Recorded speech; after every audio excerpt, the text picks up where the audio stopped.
আসসালামু আলাইকুম প্রিয় শিক্ষার্থী, আশা করি সবাই খুবই ভালো আছো। ট্রাই অ্যাডমিশন ফ্রি বাংলা কোর্সের আজকে 11তম ক্লাসে তোমাদের সবাইকে স্বাগত জানাচ্ছি। আজকের ক্লাসে আমরা দুইটি বিশ্ববিদ্যালয়ের ভর্তি পরীক্ষার প্রশ্ন বিশ্লেষণ করব। আমরা দেখার চেষ্টা করব এই বিশ্ববিদ্যালয়গুলোতে ভর্তি পরীক্ষায় বাংলা অংশের কোন কোন বিষয় থেকে প্রশ্ন এসেছে এবং কি ধরনের প্রশ্ন এসেছে সেগুলো আমরা দেখব, পাশাপাশি একটা সাজেশন দেওয়ার চেষ্টা করব।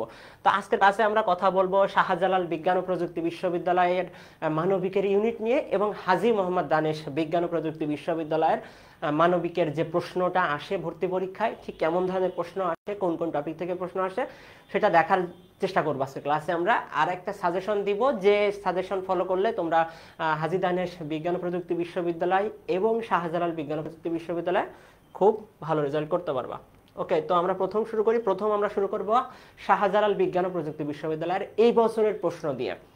তো এবছরের যে প্রথম প্রশ্নটা যদি আমরা দেখি, প্রথম প্রশ্নে বলা হয়েছে ফেব্রুয়ারি 1969 কবিতায় বর্ণমালাকে কিসের সঙ্গে তুলনা করা হয়েছে।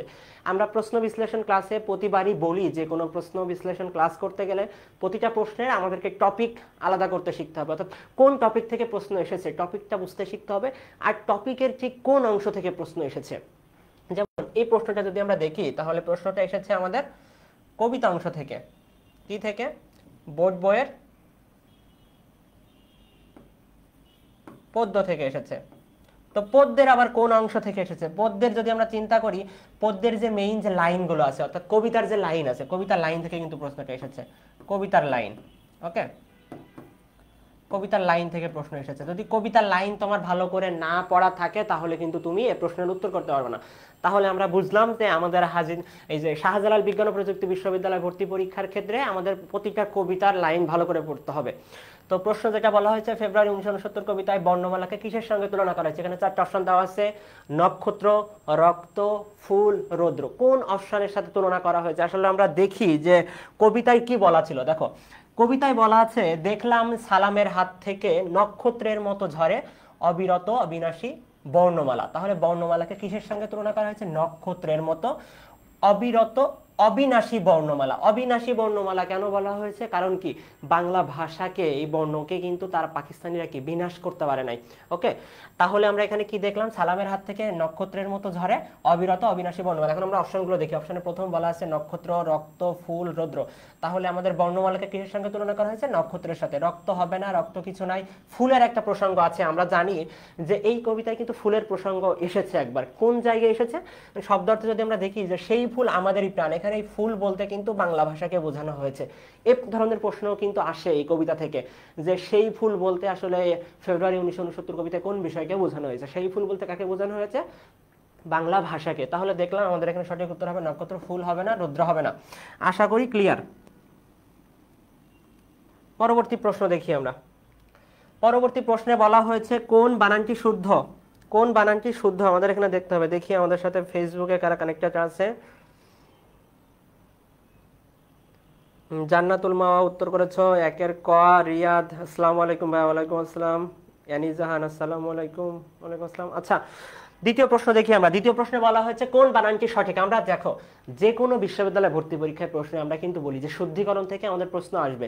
শুদ্ধিকরণের মধ্যে আমরা বলেছিলাম বানান শুদ্ধিকরণ থেকে প্রশ্ন আসতে পারে, নক্তবিধান সত্যবিধান থেকে প্রশ্ন আসতে পারে, এছাড়াও আমাদের বাক্যের যে শুদ্ধ প্রয়োগ অপপ্রয়োগ, এখান থেকে প্রশ্ন আসতে পারে। তো এই প্রশ্নটা এসেছে আমাদের বানান শুদ্ধিকরণ থেকে। কি থেকে? বানান শুদ্ধিকরণ থেকে। বানান শুদ্ধিকরণ। তো বানান শুদ্ধিকরণের যে প্রশ্নটা আসলে এখানে এসেছে, এই প্রশ্নটা আমরা যখন এইচএসসি পরীক্ষা দিয়েছি, এই প্রশ্নটা আমাদের প্রতিটা বোর্ডেই দেখা যায় ভর্তি পরীক্ষায় খুবই, এইচএসসি পরীক্ষায় খুবই কমন একটা প্রশ্ন। এই বানানটা প্রতিবারই আসলে আসতে দেখা যায়। তো 4টা অপশন আমরা এখানে দেখি, দুরাবস্থা, দুরাবস্থা, দুরাবস্থা, দুরাবস্থা। আসলে এখানে দুরাবস্থা সঠিক বানান কোনটা দেখতে হবে। তো আমরা যদি দেখি দুরাবস্থা বানানের ক্ষেত্রে আমরা কি জানি? দুরাবস্থা বানানের ক্ষেত্রে দয়রস্যু র হবে, র এর সাথে কোনো আকার হবে না। ওকে, আর দুরাবস্থা শব্দের অর্থ হচ্ছে দুর্দশা, দুর্দিন, দুর্ভাগ্য, প্রতিকূল। এর যদি আমরা সন্ধি বিচ্ছেদ করি তাহলে কি হবে? সন্ধি বিচ্ছেদও কিন্তু ভর্তি পরীক্ষায় আসতে দেখা যায়। যেমন কি দুবিসর্গ যে অবস্থা। ওকে, তো আমরা অপশন দেখি। প্রথমে দুরাবস্থা, দুরাবস্থা ভুল, কারণ এখানে দীর্ঘ আছে, এজন্য এটা ভুল। পরবর্তী যে অপশন দুরাবস্থা, এটা ভুল, কেননা এখানে আকার আছে, এজন্য এটা ভুল। পরবর্তী যে অপশনটা দুরাবস্থা, এটা যদি আমরা দেখি দীর্ঘ আছে, এটা ভুল। তাহলে আমাদের সঠিক উত্তর হবে দুরবস্থা। দুরবস্থা, ডি নাম্বার সঠিক উত্তর হবে। জান্নাতুল মাওয়া দুইয়ের খ হবে না, দুইয়ের খ হবে না, দুরাবস্থা হবে না, আকার হবে না, ডি হবে। ওকে,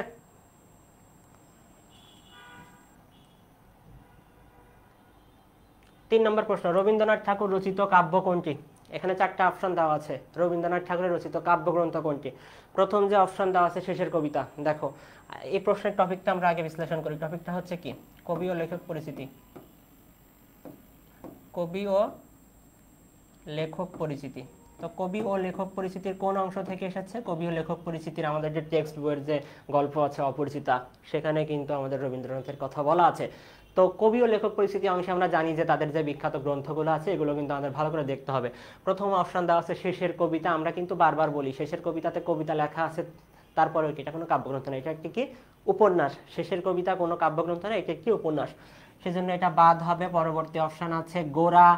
গোরা কোনো কাব্যগ্রন্থ না। পরবর্তী অপশন শেষ লেখা। শেষ লেখা কাব্যগ্রন্থ। রবীন্দ্রনাথের একটি কাব্যগ্রন্থ শেষ লেখা, যেটি কি তার মৃত্যুর পরে আসলে প্রকাশিত হয়।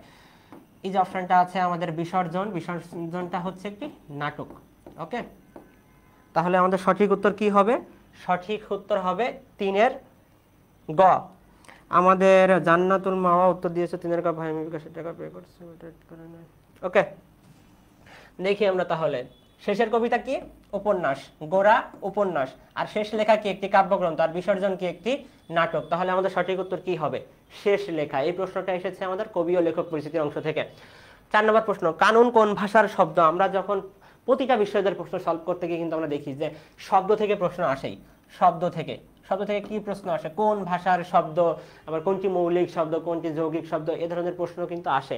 তো কানুন শব্দের অর্থ হচ্ছে নিয়ম বা আইন টাইপের এরকম কিছুই। তো এখানে 4টা অপশন দেওয়া হচ্ছে, বাংলা, ফার্সি, আরবি, উর্দু। দেখি তোমরা উত্তর করো তো, উত্তর করো দেখি কে কে সঠিক উত্তর করতেছো। ভুইয়ান রিয়াদ 3-এর সি, জান্নাতুল মাওয়া 3-এর সি, হ্যাঁ সঠিক উত্তর। সুবর্ণা সাফা উত্তর করেছো 4-এর খ। জান্নাতুল মাওয়া উত্তর করেছো 4-এর গ। একজন বলছো ফার্সি, একজন বলছো আরবি। দেখা যাক কার উত্তর সঠিক হয়। আমরা কি জানি কানুন শব্দ কোন ভাষার শব্দ? কানুন শব্দ হচ্ছে আমাদের আরবি ভাষার শব্দ। তাহলে কি আমাদের এই 4টা অপশন ভুল, এই 3টা অপশন ভুল। সঠিক উত্তর কি হবে? আরবি। ওকে, কানুন আমাদের ফার্সি ভাষার শব্দ না, কানুন হচ্ছে আরবি ভাষার শব্দ। 5 নম্বর প্রশ্ন, জসীমউদ্দিনের প্রতিদান কবিতা কোন ছন্দে রচিত? প্রশ্নটা এসেছে কি থেকে? আমাদের পদ্য অংশ থেকে। তো পদ্য অংশের ক্ষেত্রে আমরা কিন্তু বলি যে আমাদের প্রত্যেকটা কবিতা কোন ছন্দে রচিত, কোন পত্রিকায় প্রকাশিত হয়েছিল, এই বিষয়গুলো কিন্তু আমাদেরকে মুখস্থ করতে হবে। কারণ এই অংশ থেকে কিন্তু আমাদের বিশ্ববিদ্যালয় ভর্তি পরীক্ষাগুলোতে প্রশ্ন আসতে দেখা যাচ্ছে। প্রথম যে অপশন আছে স্বরবৃত্ত, আমাদের বইয়ে আসলে স্বরবৃত্তের কোনো কবিতা নাই, প্রথম অপশন বাদ। পরবর্তী যে অপশন আছে অক্ষরবৃত্ত, অক্ষরবৃত্ত যদি আমরা দেখি আমাদের কিন্তু অক্ষরবৃত্তের ক্ষেত্রে তাহারেই পড়ে মনে কবিতাটা হচ্ছে অক্ষরবৃত্ত ছন্দে রচিত। ওকে, তো এটাও বাদ। গদ্য ছন্দের ক্ষেত্রে যদি আমরা দেখি, গদ্য ছন্দের ক্ষেত্রে আমাদের আছে কি? ফেব্রুয়ারি 1969 এবং আমি কিংবদন্তির কথা বলছি, এটা আছে গদ্য ছন্দে। তো 3টা অপশন যেহেতু বাদ হয়ে যাচ্ছে, আর কি একটা বাকি থাকতেছে। আমাদের সঠিক উত্তর কোনটা হবে? মাত্রাবৃত্ত ছন্দ। মাত্রাবৃত্ত ছন্দে আমরা কি জানি যে আমাদের সোনার তরী কাব্যগ্রন্থ কিন্তু মাত্রাবৃত্ত ছন্দে রচিত। তাহারেই পরে মনে, এই যে প্রতিদান কবিতাও কি আমাদের মাত্রাবৃত্ত ছন্দে রচিত। ওকে, সুবর্ণা উত্তর করেছে 5-এর ঘ। রিয়াদ 5-এর ডি সঠিক উত্তর। মাওয়া 5-এর ঘ সঠিক উত্তর। 6 নম্বর প্রশ্ন দেখি আমরা, উত্তর করো তোমরা। 6 নম্বর প্রশ্নে বলা হয়েছে নিপাতনে সিদ্ধ বহুব্রীহি সমাসের উদাহরণ করতে। সমাস থেকে প্রশ্ন এসেছে। তো সমাস থেকে বিভিন্ন ধরনের প্রশ্ন আসতে পারে। এই ধরনের প্রশ্ন কিন্তু আমরা যখন বিউপির প্রশ্ন সলভ করেছিলাম তখন কিন্তু আমরা বলেছিলাম যে নিপাতনের সিদ্ধ হচ্ছে কি, যেটা কোনো নিয়ম মানে না। আমাদের কি করতে হবে? নিপাতনের সিদ্ধ যে সন্ধিগুলো আছে এগুলো কিন্তু মুখস্থ করা ছাড়া আসলে কোনো উপায় নাই। এগুলো মুখস্থ করলে কি আমরা খুব সহজে উত্তর করতে পারবো। তো এখানে 4টা অপশন দেওয়া আছে, পদত্যাগ, জীবনমৃত, সুহৃদ, নরাধম। দেখি উত্তর করো তোমরা, উত্তর করো দেখি কে কি উত্তর করতেছে 6-এর।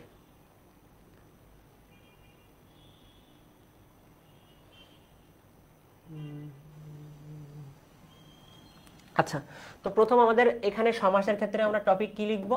নিপাতনে সিদ্ধ বহুব্রীহি সমাস। আমাদের এই জিনিসটা পড়তে হবে, নিপাতনে সিদ্ধ বহুব্রীহি সমাস, এটা আমাদেরকে মুখস্থ করতে হবে। ওকে, নিপাতনে সিদ্ধ বহুব্রীহি সমাস। দেখো নিপাতনে সিদ্ধ বহুব্রীহি সমাসের মধ্যে আমাদের কি আছে? দ্বীপ, অন্তরীপ, নরপশু, জীবন মৃত, পণ্ডিত মূর্খ। তাহলে অপশনগুলো যদি আমরা দেখি, অপশনগুলোর মধ্যে কোনটা আছে? জীবন মৃত। তাহলে সঠিক উত্তর কি হবে আমাদের? জীবন মৃত। বাকি যে অপশনগুলো দেওয়া আছে যেমন পদত্যাগ, পদত্যাগ আমাদের কি? তৎপুরুষ সমাস। ওকে, সেজন্য এটা উত্তর হবে না। পরবর্তী যেটা আছে সুহৃদ, এটা হচ্ছে আমাদের বহুব্রীহি সমাস। সর্বশেষ কি আছে? নরাধম, এটা হচ্ছে আমাদের কি? কর্মধারয় সমাস। এই জন্য এগুলো উত্তর হবে না। সঠিক উত্তর কি হবে? জীবন মৃত। দেখো এই টাইপের প্রশ্ন কিন্তু আবার আসতে পারে। কিভাবে আসতে পারে? সেখানে জীবন মৃতর জায়গায় পণ্ডিত মূর্খ দিতে পারে অথবা নরপশু দিতে পারে। সেজন্য এই টাইপের প্রশ্নগুলো উত্তর করতে গেলে তোমাকে অবশ্যই নিপাতনে সিদ্ধ যে সন্ধিগুলো আছে, বহুব্রীহি সন্ধি বলতেছি, সমাস আছে, এগুলো কিন্তু তোমাকে মুখস্থ করতে হবে। মুখস্থ না করলে কিন্তু তুমি কোনোভাবে উত্তর করতে পারবে না। সুবর্ণা 6-এর সঠিক উত্তর দিয়েছো, রিয়াদ 6-এর বি, হ্যাঁ সঠিক উত্তর। পরবর্তী প্রশ্ন দেখি আমরা। তাহলে এখানে আমরা কি দেখলাম? সমাস থেকে প্রশ্ন আসতেছে, সমাসের নিপাতনে সিদ্ধ যে অংশটা। 21 মানে মাথা নত না করা, কার লেখা? এই প্রশ্নটা এসেছে আমাদের কবি ও লেখক পরিচিতি অংশ থেকে। কবি ও লেখক পরিচিতি অংশ থেকে। তো কবি ও লেখক পরিচিতি অংশে আমাদের যে বইয়ের গল্প কবিতা আছে, গল্প কবিতার মধ্যে একজনের লেখা এসেছে। আমাদের বইয়ের যখন আমরা গল্পগুলো পড়বো, শর্ট সিলেবাসে যে গল্প আছে আমাদের মানব কল্যাণ, মানব কল্যাণ গ্রন্থ আমাদের কে লিখেছে বলো তো দেখি, তোমরা জানাও তো মানব কল্যাণ আসলে কে লিখেছে? মানব কল্যাণ আমাদের কে লিখেছে? আবুল ফজল। আবুল ফজল। আমরা যখন চট্টগ্রাম বিশ্ববিদ্যালয়ের প্রশ্ন সলভ করেছি আমরা কিন্তু দেখিয়েছি যে আবুল ফজল থেকে বেশ প্রশ্ন আসতে দেখা যায় বিশ্ববিদ্যালয় ভর্তি পরীক্ষাগুলোতে। বিশেষ করে চট্টগ্রাম বিশ্ববিদ্যালয় গত বছর তাকে নিয়ে কিন্তু 3 থেকে 4টা প্রশ্ন এসেছে। তো তার বিশেষ কিছু গ্রন্থ আছে, আমরা দেখি। সুবর্ণ উত্তর করেছে 7-এর ক, হ্যাঁ সঠিক উত্তর। আমরা দেখি আবুল ফজলের গল্প গ্রন্থ কি কি আছে। মাটির পৃথিবী, মৃতের আত্মহত্যার প্রবন্ধ গ্রন্থের মধ্যে আছে সাহিত্য সংস্কৃতি সাধনা, সাহিত্য সংস্কৃত জীবন, সমাজ ও সাহিত্য রাষ্ট্র, মানবতন্ত্র। 21 মানে মাথা নত না করা। আর দিনলিপির মধ্যে আছে রেখাচিত্র আর দুর্দিনের দিনলিপি। আমাদের লেখক পরিচিতির যে অংশটা, শর্ট সিলেবাস বলো ফুল সিলেবাস বলো, আমাদের এটা খুব ভালো করে পড়তে হবে। এই প্রশ্নগুলো তুমি যদি টেক্সট বুক ভালো করে পড়ো তুমি কিন্তু খুব সহজে উত্তর করতে পারবা। তাহলে আমাদের এখানে সঠিক উত্তর কি হবে? আবুল ফজল। বাকি তিনটাই ভুল, কারণ আমরা তো দেখলামই যে আমাদের 21 মানে মাথা নত না করা, এটা কে লিখেছে? আবুল ফজল। আর তার একটা গ্রন্থ কিন্তু, প্রবন্ধ গ্রন্থ কিন্তু আমাদের বইয়ে আছে, মানব কল্যাণ, যে কি মানবতন্ত্র গ্রন্থ থেকে, যেখানে মানবতন্ত্রের কথা বলা আছে, এই মানবতন্ত্র গ্রন্থ থেকেই কিন্তু কি আমাদের মানব কল্যাণটা নেওয়া হয়েছে। ওকে, মানব কল্যাণ নেওয়া হয়েছে। মানব কল্যাণ থেকেও বেশ প্রশ্ন আসতে দেখা যায়। রকুনুজ্জামান রকুন উত্তর করেছো আবুল ফজল। রিয়াদ 7-এর এ, জান্নাতুল মাওয়া আবুল ফজল, মারিয়াম তুষি 7-এর এ, হ্যাঁ সবাই সঠিক উত্তর দিয়েছো। 8 নম্বর প্রশ্ন দেখি আমরা। দেখি 8 নম্বর প্রশ্ন কি হতে পারে। আমার নাম, সত্যি বলেছে আমার নাম বলেছে, উক্তিটি কার? অর্থাৎ জিজ্ঞাসা করতেছে। এখন আমরা দেখি তোমরা উত্তর করো, কে কে উত্তর করতে পারো। যদি আমরা প্রশ্নটার সোর্স দেখি তাহলে প্রশ্নটা এসেছে আমাদের গদ্য অংশ থেকে, টেক্সট বইয়ের গদ্য অংশ থেকে। তো গদ্যের কোন গদ্য থেকে এসেছে? রেইনকোট থেকে। রেইনকোট থেকে। তো রেইনকোট গল্পের আমরা জানি আমাদের কথক চরিত্র কে ছিল? নুরুল হুদা। নুরুল হুদা। এই নুরুল হুদা কে ছিল? এ হচ্ছে একটা ভীতু প্রকৃতির মানুষ ছিল। ভীতু প্রকৃতির মানুষ। ভীতু প্রকৃতির মানুষ। উনি কি ছিলেন? ঢাকা কলেজের শিক্ষক ছিলেন। ঢাকা কলেজের শিক্ষক। তার শ্যালক কি হয়েছিল? শ্যালক মিন্টু মুক্তিযুদ্ধে যায়। ওকে, মিন্টুকে আমরা কি বলতে পারি? মুক্তিযোদ্ধা। যার কারণে কিন্তু তাকেও সন্দেহভাজন হিসাবে কি ধরে নিয়ে যাওয়া হয়। তো ধরে নিয়ে গিয়ে মারধরও করা হয়। এখানে আমাদের 4টা অপশন দেওয়া আছে যে আমার নাম, সত্যি বলেছে আমার নাম, উক্তিটি কার? উক্তিটির জন্য আমাদের এখানে 4টা অপশন আমরা দেখি। আফাজ। এই আফাজ আহমেদ আমাদের কে ছিল? আফাজ আহমেদ ছিল আমাদের এই গল্পের কি প্রিন্সিপাল ছিলেন। ওকে, উনি কে ছিলেন? প্রিন্সিপাল ছিলেন আমাদের। যিনি কি ছিলেন? আমাদের একজন রাজাকার বলতে পারি আমরা, রাজাকার। উনার একটা উক্তি ছিল এই গল্পে। কি উক্তি? যে শহীদ মিনার গুলো হচ্ছে কি পাকিস্তানের শরীরের কাটা। শহীদ মিনারকে উনি কিন্তু ধ্বংস করে দিতে বলেছিলেন। পরবর্তীতে প্রিন্সিপাল ছিলেন এই প্রিন্সিপাল আফাজ আহমেদ, সেহেতু এই 2টা অপশনই ভুল। পরবর্তীতে আছে আকবর। এই আকবর শুধু আকবর বলে কিছু নাই, আকবর সাজিদ ছিল। আকবর সাজিদ কে ছিলেন? তিনি ছিলেন উর্দুর প্রফেসর। কি ছিলেন? উর্দুর প্রফেসর। ওকে, আকবর সাজিদ আমাদের কে ছিলেন? উর্দুর প্রফেসর। তাহলে প্রিন্সিপালের হিসাব আমাদের মিটে গেল। প্রিন্সিপাল কে ছিলেন? আফাজ আহমেদ। তাহলে এই তিনটা অপশনই ভুল। পরবর্তীতে যেটা থাকতেছে নুরুল হুদা। আমাদের নুরুল হুদাই কথক, যাকে কিন্তু ধরে নিয়ে যাওয়া হয়েছিল, ধরে নিয়ে গিয়ে মারধর দেওয়া হয়। তো বইয়ের ওই অংশে যদি আমরা দেখি, বইয়ে কি বলা ছিল? আমার নাম, সত্যি বলেছে আমার নাম। নুরুল হুদা হঠাৎ চিৎকারে কি মিলিটারি বিরক্ত হয় না, বরং উৎসাহ পায়। উৎসাহিত মিলিটারি ফের বলে কুলিরা ছিল কি? ছদ্মবেশী মিসক্রিয়েন্ট। মিসক্রিয়েন্ট শব্দের অর্থ কি? দুষ্কৃতকারী। মিসক্রিয়েন্ট শব্দের অর্থ কি? দুষ্কৃতকারী। দুষ্কৃতকারী। কিন্তু এই গল্পে মিসক্রিয়েন্ট বলতে কাদেরকে ইঙ্গিত করা হয়েছে? মুক্তিবাহিনীদেরকে, মুক্তিযোদ্ধাদেরকে। পাকিস্তানিরা অবমাননা করে কি বলতো? মিসক্রিয়েন্ট বলতো। তারা কলেজের টিচারদের মধ্যে নুরুল হুদারই নাম বলেছে। তাহলে আমরা কি দেখলাম? যে আমার নাম বলেছে, উক্তিটা আসলে কার ছিল? নুরুল হুদার ছিল। আশা করি বুঝতে পেরেছো।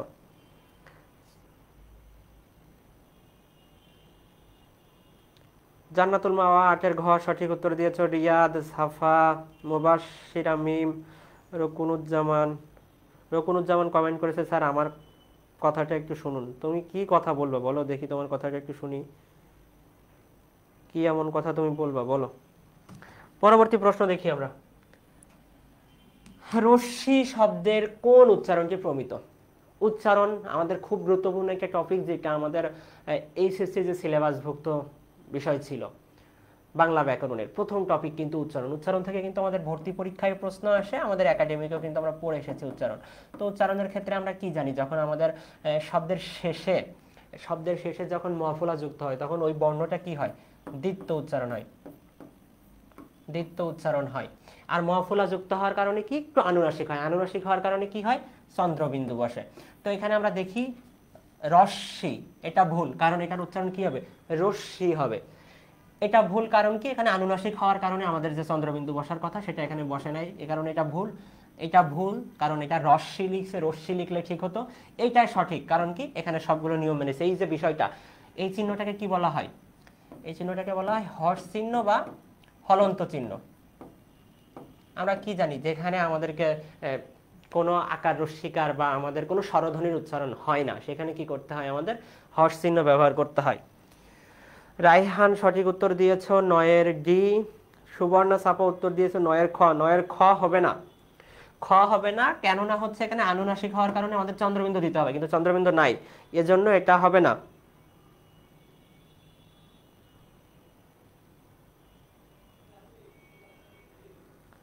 আচ্ছা, পরবর্তী প্রশ্ন দেখি আমরা। পরবর্তী প্রশ্ন, তাহলে এখানে আমাদের সঠিক উত্তর কি হবে? রশ্মি।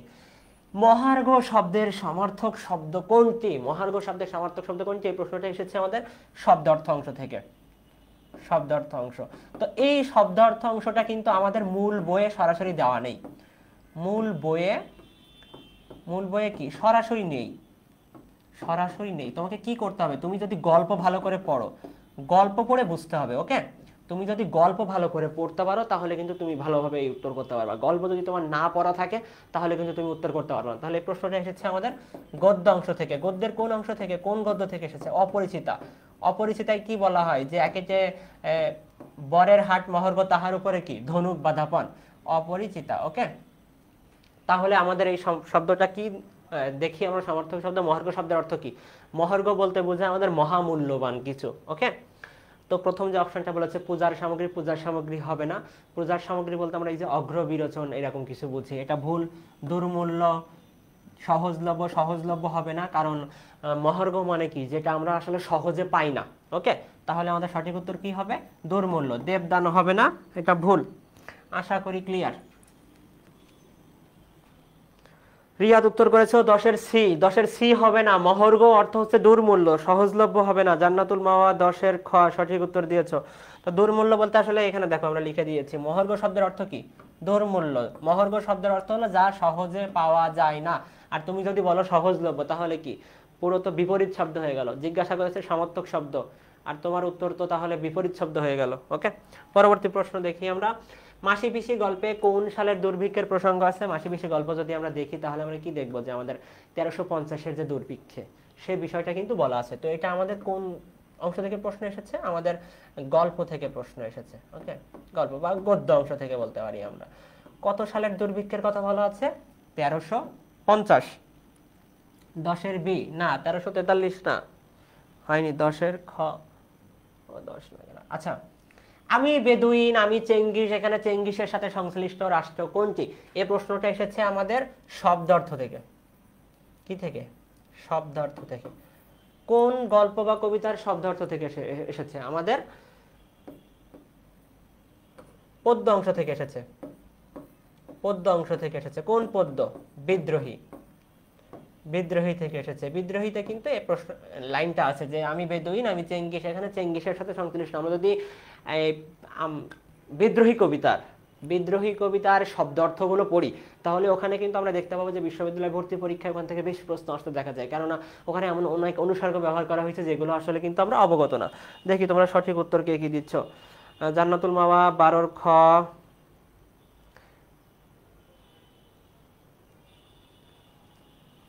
আচ্ছা, অপশন প্রথমে দেওয়া আছে তেমুজিন, তারপরে দেওয়া আছে আরব, জার্মানি, মিশর। কোনটি হতে পারে সঠিক উত্তর? সুবর্ণ সাফা বলেছ 12 খ। আচ্ছা, আমরা দেখি, আমরা যদি বইয়ের শব্দার্থে যাই, বইয়ের শব্দার্থে বলা আছে চেঙ্গিস খান, যার জন্ম ছিল 1162-তে, মৃত্যু 1227-এ, মঙ্গল জাতির অন্যতম যোদ্ধা ও সামরিক নেতা ছিলেন। তাহলে কি হবে? সঠিক উত্তর হবে আমাদের আরব। ওকে, সঠিক উত্তর হবে হচ্ছে আরব। কোনটি বিদেশি উপসর্গ নয়? বিদেশি উপসর্গ নয় কোনটি? এখানে 4টা অপশন দেওয়া আছে, যার মধ্যে কি হবে? 3টা বিদেশি উপসর্গ থাকবে আর একটা কি থাকবে? দেশি উপসর্গ থাকবে। বা কি বিদেশি উপসর্গ নয়। তাহলে প্রশ্নের টপিকটা আমরা কি দেখি? উপসর্গ। বাংলা উপসর্গ থাকবে একটি, আর এগুলো বিদেশি থাকবে। উপসর্গ কিন্তু আমাদের একাডেমিকের সিলেবাসে ছিল, এইচএসসির সিলেবাসে ছিল। উপসর্গ থেকে কিন্তু আমাদের প্রশ্ন আসতে দেখা যায় ভর্তি পরীক্ষায়। খুব প্রতিটা ভর্তি পরীক্ষায় কম বেশি প্রশ্ন আমাদের কিন্তু উপসর্গ অংশ থেকে আসলে আসে। তো আমরা যদি দেখি বিদেশি উপসর্গের ক্ষেত্রে, এখানে আমাদের ফার্সি উপসর্গ থেকে প্রশ্ন এসেছে প্রশ্নটা। তো ফার্সি উপসর্গ কোনগুলো? কার, দদ, না, নিম, ফি, বদ, বে, বর, ব, কম। তো যদি আমরা এখন অপশনগুলো দেখি, প্রথমে অপশন আছে নিম। নিম কিন্তু আমরা দেখতে পাই যে আমাদের ফার্সি উপসর্গের মধ্যে আছে, তাহলে এটা কি হলো? এটা বিদেশি উপসর্গ, তাহলে এটা উত্তর হবে না। পরবর্তী যেটা আছে কদ। কদ আমরা যদি এখানে দেখি, কদ আসলে নাই। তাও আমরা বাকি অপশনগুলো একটু দেখি। বর, বরের ক্ষেত্রে যদি আমরা দেখি যে বর এখানে আছে, সেহেতু বর কি হয়ে গেল? বাদ হয়ে গেল। এটা কি? বিদেশি উপসর্গ, ফার্সি উপসর্গ। পরবর্তী যে অপশন আছে দর, এটাও বাদ হয়ে যাচ্ছে, কারণ কি? দর এখানে আছে। তাহলে এই 3টাই হচ্ছে আমাদের বিদেশি উপসর্গ, আর কদ হচ্ছে কি? আমাদের বাংলা উপসর্গ। তাহলে সঠিক উত্তর কি হবে? কদ। আশা করি বুঝতে পেরেছ। 13 খ। সুবর্ণ, সাফা, মাওয়া সবাই উত্তর করেছ। রিয়াদ 13 বি। আচ্ছা, সঠিক উত্তর। পরবর্তী প্রশ্ন আমরা দেখি। 14 নম্বর প্রশ্নে কি বলা আছে? 14 নম্বর প্রশ্নে বলেছে সৈয়দ ওয়ালিউল্লাহর নিরীক্ষামূলক রচনা কোনটি? এই প্রশ্নের উত্তর করতে গেলে তোমাদেরকে কি করতে হবে? যে লেখক পরিচিতি আছে আমাদের নাটকের আগে, সেই লেখক পরিচিতি ভালো করে পড়তে হবে। টেক্সট বই ভালো, সহপাঠ ভালো করে পড়তে হবে। কি পড়তে হবে? সহপাঠ। সহপাঠের কি পড়তে হবে? উপন্যাস। নাটক বলছি কেন? উপন্যাস। উপন্যাসের কি পড়তে হবে? উপন্যাসের লেখক পরিচিতি অংশ আছে দেখবা। লেখক পরিচিতি বা লেখক পরিচিতির আগে ওই যে 3-4টা পৃষ্ঠা আছে না, যে পৃষ্ঠাগুলোতে আসলে অনেক কাহিনী বলা আছে লেখক সম্পর্কে বা বিভিন্ন নাটক সম্পর্কে। তো সেখানে কিন্তু খুব সুন্দর করে লেখা আছে যে সৈয়দ ওয়ালিউল্লাহ নিরীক্ষণমূলক রচনা হচ্ছে কোনটা? নয়নচারা নাকি লাল সালো, বহিপীর নাকি চাঁদের অমাবস্যা। দেখি কে কি সঠিক উত্তর করতেছো দেখি। জান্নাতুল মাওয়া 13 খ। 13 তো উত্তর হলো। 14 খ লাল সালু। দেখি বাকিরা কি উত্তর করে। সুবর্ণ, সাফা 14 খ। না, বইয়ে আমাদের কি আছে? বইয়ে শুধু লাল সালু আছে, এই জন্য অপশনে লাল সালু থাকলেই লাল সালু উত্তর, তাই তো?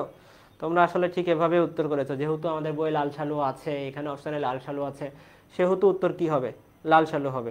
ওকে, তো সবার উত্তর কি হচ্ছে? ভুল। আমাদের নয়নচারাও হবে না, লাল সালু হবে না। সঠিক উত্তর হচ্ছে আমাদের বহিপীর, যেটা আমরা ক্লাস 9-10-এ পড়ে এসেছি। বহিপীর সেটাই হচ্ছে কি? আমাদের সৈয়দ ওয়ালিউল্লাহর একটা নিরীক্ষামূলক রচনা ছিল। ওকে, এই যে মুবাশশির আমিন সঠিক উত্তর দিয়েছে বহিপীর, বাকিদের উত্তর ভুল। 15 নম্বর প্রশ্ন।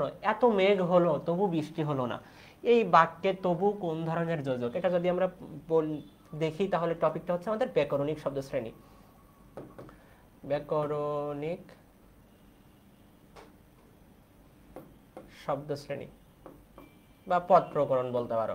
তো এটা কিন্তু খুব সহজ একটা প্রশ্ন। আমরা যদি অপশনগুলো দেখি তাহলে কিন্তু খুব সহজে উত্তর করতে পারো। প্রথম অপশন বলেছে বৈকল্পিক। বৈকল্পিক মানে কি? একটার না আরেকটা, অর্থাৎ দুইটার মধ্যে যে কোনো একটা। ওকে, বিরোধমূলক।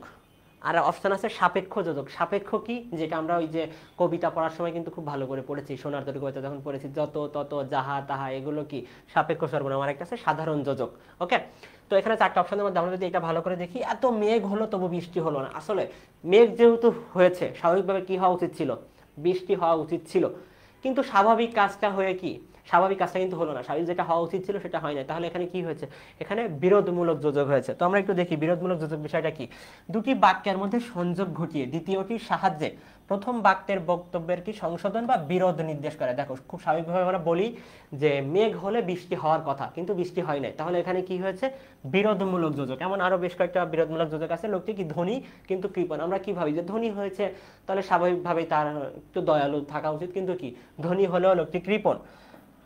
যেমন তিনি বিদ্বান অথচ সৎ ব্যক্তি নন। আমরা জানি কি যে লেখাপড়া শিখে বিদ্বান ব্যক্তি সে আসলে কি সৎ হওয়া উচিত, কিন্তু যে বিদ্বান তিনি বিদ্বান কিন্তু সৎ নয়। তাহলে এখানে কি হচ্ছে, বিরোধমূলক যোজক। অর্থাৎ আমরা স্বাভাবিকভাবে যেটা আশা করতেছি সেটা হচ্ছে না, অর্থাৎ স্বাভাবিক নিয়মের ক্ষেত্রে বিপরীত হচ্ছে। সূরা ইয়ামিম উত্তর করেছে 15 গ। 15 গ হবে না, সাপেক্ষ সর্বনাম হচ্ছে ওই যে যত তত, যেগুলো আমরা পড়ে এসেছি, যাহা তাহা, এগুলোই হচ্ছে আমাদের কি সাপেক্ষ সর্বনাম। তুষি উত্তর করেছে 15 বি, সঠিক উত্তর। একজন উত্তর করেছে 16 খ। 16 আমরা এখনো পড়াইনি, 15 পড়াচ্ছি। রিয়াদ উত্তর করেছে 15 সি। 15 সি হবে না, 15 হবে বি, বিরোধমূলক যোজক। ওকে, 15 হবে বি, বিরোধমূলক যোজক। তো এই ছিল আমাদের সাবিপ্রবি বি ইউনিটের, অর্থাৎ শাহজালাল বিজ্ঞান ও প্রযুক্তি বিশ্ববিদ্যালয়ের বি ইউনিটের প্রশ্ন। বি ইউনিটে 15টি প্রশ্ন থাকবে বাংলা থেকে। তো 15টি প্রশ্ন আমরা দেখলাম, এখন এই টপিকগুলো আমরা দেখার চেষ্টা করি। আমরা যদি দেখি যে আমাদের পদ্য অংশ থেকে 3টি প্রশ্ন এসেছে, পদ্য অংশ থেকে 3টি প্রশ্ন এসেছে, গদ্য থেকে 2, কবি ও লেখক পরিচিতি থেকে 2টি প্রশ্ন এসেছে, বাংলা সাহিত্যের অংশ থেকে 1টি প্রশ্ন এসেছে, সমাস থেকে 1টি, বানান থেকে 1টি, উচ্চারণ থেকে 1টি, উপসর্গ থেকে 1টি, ব্যাকরণিক শব্দশ্রেণী থেকে 1টি, সমার্থক শব্দ থেকে 1টি, শব্দ থেকে 1টি। দেখো এই যে টপিকগুলো আছে, ব্যাকরণিক শ্রেণী, উপসর্গ, উচ্চারণ, বানান, সমাস, এই সবগুলো টপিকই কিন্তু আমাদের একাডেমিকের সিলেবাসে আছে। একাদশ দ্বাদশ শ্রেণীর ভর্তি ওই যে সিলেবাস আছে আমাদের, সেখানে কিন্তু এই টপিকগুলো আছে। আমরা যতগুলো বিশ্ববিদ্যালয়ের প্রশ্ন সলভ করেছি সব জায়গায় কিন্তু আমরা কি দেখেছি, এই টপিকগুলো থেকে কিন্তু প্রশ্ন এসেছে। তোমরা কি করো, তোমরা নিজের সিলেবাসটা ঠিকভাবে না পড়ে তোমরা কি পড়বো, এত এত বই, অনেকগুলো বাজারে বই কিনো, বই কিনে দেখা যায় যে বই টপিক বেশি আছে সেই বই কি সবচেয়ে ভালো বই। যত টপিক আছে তোমাকে সব পড়তে হবে, কিন্তু তোমার যেগুলো পড়া উচিত, যেগুলো তোমার সিলেবাসভুক্ত, সেই বিষয়ে দেখা যায় তোমাদের জ্ঞান থাকে না। আমরা যদি প্রশ্ন দেখি সবগুলো কিন্তু কি তোমার একাডেমিকের সিলেবাসে আছে। গল্প কবিতা তো তোমার একাডেমিকের সিলেবাসে আছে। কবি ও লেখক পরিচিতির যে অংশটা প্রশ্ন এসেছে ওটাও কিন্তু টেক্সট বইয়ের যেটা শর্ট সিলেবাসের অংশ থেকে, যেটা তুমি একাডেমিকে পড়ে এসেছো। সেহেতু আমরা বলতে পারি সাবিপ্রবি অর্থাৎ শাহজালাল বিজ্ঞান ও প্রযুক্তি বিশ্ববিদ্যালয় ভর্তি পরীক্ষার প্রস্তুতির ক্ষেত্রে তুমি যদি তোমার একাডেমিকের সিলেবাস খুব ভালোভাবে শেষ করতে পারো, তাহলে আশা করা যায় তুমি এখানে খুব ভালো করতে পারবে। ওকে, তো আমরা একটা সাজেশন দেওয়ার চেষ্টা করি এখান থেকে। সাজেশন খুব সহজ, তোমরা বুঝতেছো যে একাডেমিকের সিলেবাসই আমরা দিব। গদ্য পদ্য পড়তেই হবে, নাটক, উপন্যাস, কবি ও লেখক পরিচিতি, বাংলা সাহিত্য, বানান, উচ্চারণ, সমাস, উপসর্গ, শব্দশ্রেণী, সমার্থক শব্দ, বাগধারা। দেখো যে কোনো বিশ্ববিদ্যালয়ে ভর্তি পরীক্ষায় এই যে বিরোচন যে পাঠটা আমরা কিন্তু প্রতিদিনই বলি, বিরোচন পাঠ, বিরোচন পাঠ থেকে কিন্তু তোমার প্রশ্ন 1-2টা অবশ্যই আসবে। বিরোচন পাঠ বলতে সমার্থক শব্দ, বাগধারা, বিপরীত শব্দ, এগুলো তোমাকে কি একটু মুখস্থ করতে হবে। এগুলো কিন্তু একদিনে পারার জিনিস না, এগুলো তোমাকে একটু ধীরে ধীরে মুখস্থ করতে হবে, তাহলে কিন্তু ভর্তি পরীক্ষা ভালো করতে পারবে। আচ্ছা, তোমরা জানো যে আমাদের প্রথমবারের মতো কিন্তু সি ইউনিট এক্সিলেন্ট কোর্স শুরু হতে যাচ্ছে। সি ইউনিট এক্সিলেন্ট কোর্সে তোমাদের জন্য 180+ লাইভ ক্লাস আছে, 230+ এক্সামের ব্যবস্থা আছে। এখন আমরা হাজী দানেশ বিজ্ঞান ও প্রযুক্তি বিশ্ববিদ্যালয়ের প্রশ্ন সমাধান করব, দেখার চেষ্টা করব যে হাজী দানেশ বিজ্ঞান ও প্রযুক্তি বিশ্ববিদ্যালয় কোন কোন টপিক থেকে আসলে প্রশ্ন হয়। আমাদের এখানে প্রথম প্রশ্ন, সবচেয়ে বড় দাসত্ব কোনটি? সবচেয়ে বড় দাসত্ব কোনটি? তাহলে এই প্রশ্নটা আমাদের কোন টপিক থেকে এসেছে? আমরা যদি টপিক দেখি তাহলে দেখবো এই প্রশ্নটা এসেছে আমাদের গদ্য অংশ থেকে। গদ্য অংশ, তো গদ্য অংশের কোথায় এসেছে? গদ্যের যে লাইন দেওয়া আছে সেই লাইন থেকে কিন্তু হুবহু তুলে দেওয়া হয়েছে। এটা আমাদের কোন গদ্য থেকে এসেছে? আমার পদ প্রবন্ধ থেকে। আমার পদ প্রবন্ধ, আমার পদ প্রবন্ধ কোন প্রবন্ধ গ্রন্থ থেকে নেওয়া হয়েছে? রুদ্রমঙ্গল থেকে। রুদ্রমঙ্গল। তো আমার পদ প্রবন্ধ যদি আমরা পড়ি সেখানে আমরা দেখতে পাবো আমাদের কাজী নজরুল ইসলাম কিন্তু বলেছেন সবচেয়ে বড় দাসত্ব হচ্ছে কি পরাবলম্বন, অর্থাৎ অন্যের উপর নির্ভর করা, অর্থাৎ নিজের মতো নিজে কিছু না করতে পারা, অন্যের উপর নির্ভর করাই কি আমাদের সবচেয়ে বড় দাসত্ব বা পরাবলম্বন। তো এখানে প্রথম যে অপশন পরাবলম্বন এটাই সঠিক উত্তর। বাকি অপশন আছে বিনয়। বিনয়ের সবচেয়ে বড় দাসত্ব উনি বলে নাই, কিন্তু উনি বলেছেন যে আমরা যদি অতিরিক্ত বিনয় দেখাতে যাই তাহলে ক্রমেই কি করে ফেলি, আমরা নিজেকে ছোট করে ফেলি। দেখা যাচ্ছে একজন তোমাকে কোনো কিছুতে পাত্তা দিচ্ছে না, কিন্তু তুমি খুব বেশি বিনয় দেখাতে যাচ্ছ, তখন কিন্তু সেটা তোমাকে কি ক্রমেই ছোট করে ফেলবে। কিন্তু এটা কোনো দাসত্বর কথা তিনি বলেন নাই। মিথ্যার কথা উনি বলেন নাই। মিথ্যার কথা উনি বলেছেন কি যে সত্য একসময় প্রকাশিত হবে, মিথ্যা কখনো কি করতে পারে না, সত্যের যে আগুন এটা নিভাতে পারে না। সংকোচ বলে কোনো কিছু আসলে ওই গল্প প্রবন্ধে বলা নেই। তাহলে তিনটা ভুল। সঠিক উত্তর হবে আমাদের পরাবলম্বন। রাজকুমারী সঠিক উত্তর দিয়েছো একের ক, রিয়াদ সঠিক উত্তর দিয়েছো, মাওয়া সঠিক উত্তর দিয়েছো, সাফা সঠিক উত্তর দিয়েছো। আমরা পরবর্তী প্রশ্ন দেখি। পরবর্তী প্রশ্নে বলা আছে যে ঊষর এর বিপরীত শব্দ কোনটি? ঊষরের বিপরীত শব্দ দেখতে হবে। আচ্ছা, ঊষর বলতে আমরা কি বুঝি? যেখানে আসলে কোনো ফসল আদি খুব ভালো পরিমাণে হয় না, অর্থাৎ ওই যে আমরা পড়েছিলাম কি বলে লাল সালু, সেখানে যেমন দেখছিলাম যে শস্যহীন জনবল, ঠিক তেমন একটা বিষয়। তো এই প্রশ্নটার টপিক যদি আমরা দেখি তাহলে আমরা দেখবো যে বিরোচন, বাংলা বিরোচন অংশ। বিরোচনের কোন অংশ থেকে প্রশ্ন এসেছে? বিপরীত শব্দ থেকে। বিপরীত শব্দ থেকে। তো ঊষর বলতে আমরা কি বুঝলাম? ঊষর বলতে এমন কিছু বোঝায় যেখানে কি ফসল হয় না। তো অপশনগুলো যদি আমরা দেখি, অপশনে প্রথম বলেছে উর্বর, তাহলে এটা সঠিক উত্তর হতে পারে। কারণ কি ঊষরের বিপরীত উর্বর হতে পারে। আর আছে সরল, সরল হবে না। নশ্বর মানে কি, অর্থাৎ ধ্বংস হয়ে যাবে, যে সে হচ্ছে নশ্বর। আর সবকটি এখানে হওয়ার সুযোগ নেই। তাহলে সঠিক উত্তর কি হবে আমাদের? সঠিক উত্তর হবে নশ্বর। এই যে আমরা জানি কি ঊষরের বিপরীত শব্দ কি? উর্বর। ওকে, সঠিক উত্তর হবে উর্বর। হ্যাঁ, মাওয়া সঠিক উত্তর দিয়েছ 2 এর ক।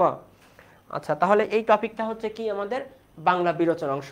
বিরোচনের কোন অংশ? বিপরীত শব্দ। তাহলে আমাদের কি করতে হবে? বিপরীত শব্দ ভালো করে পড়তে হবে। 3 নম্বর প্রশ্ন আমরা দেখি, রাজপথের ব্যাস বাক্য কোনটি? আবার দেখো সমাস, খুবই সহজ একটা সমাস। এটা তোমাদের এইচএসসি সিলেবাসের যে বিগত বছরের বোর্ড প্রশ্ন ছিল সেখানে কিন্তু খুব সহজে এগুলো দেওয়া আছে। বিগত বছরের বোর্ড প্রশ্ন দেখলেই কিন্তু তুমি এই প্রশ্নগুলো পাবে। তো এই প্রশ্নের টপিক তাহলে আমরা কি বলতে পারি? সমাস। সমাস কি? সমাস হচ্ছে আমাদের একাডেমিকের সিলেবাসভুক্ত টপিক। এটা থেকে প্রতিটা বিশ্ববিদ্যালয়ে ভর্তি পরীক্ষায় কিন্তু প্রশ্ন আসবে। দেখি তোমরা সঠিক উত্তর করো, দেখি কে কি উত্তর করতেছো। 3 এর গ, জান্নাতুল মাওয়া 3 এর গ। আচ্ছা, তো আমরা জানি কি রাজপথ, এটা আমাদের কি ষষ্ঠী তৎপুরুষ সমাস। আর এর ব্যাস বাক্য কি? পথের রাজা। অনেকেই বলে রাজার পথ। আচ্ছা, রাজার পথ ঠিক কোন হিসাবে তোমরা বলো? রাজপথ দিয়ে কি শুধু রাজা একা হাঁটে? রাজপথ বলতে কি, অর্থাৎ আমরা যে পথ দিয়ে হাঁটাচলা করি সেই পথটাকেই বোঝায় রাজপথ। ওকে, অর্থাৎ আন্দোলন সংগ্রামের সাথে জড়িত হিসাবে ধরতে পারো, বা আমাদের পথ চলাচলের জন্য। তো পথ দিয়ে শুধু রাজা একা হাঁটেন? সাধারণ মানুষ কি হাঁটেন না? তো তাহলে সঠিক উত্তর আমাদের এখানে কি হবে? পথের রাজা। ওকে, 3 এর সি আমাদের জিদান উত্তর দিয়েছো 3 এর সি, রিয়াদ উত্তর দিয়েছো 3 এর সি, জান্নাতুল মাওয়া 3 এর গ সঠিক উত্তর। 4 নম্বর প্রশ্ন দেখো। 4 নম্বর প্রশ্ন বলা হয়েছে খোয়াবনামা কি ধরনের গ্রন্থ? প্রশ্নটা কি থেকে এসেছে আমাদের? লেখক পরিচিতি। হ্যাঁ, লেখক পরিচিতি। তো লেখক পরিচিতি কি আমাদের কি টেক্সট বইয়ের বাইরে?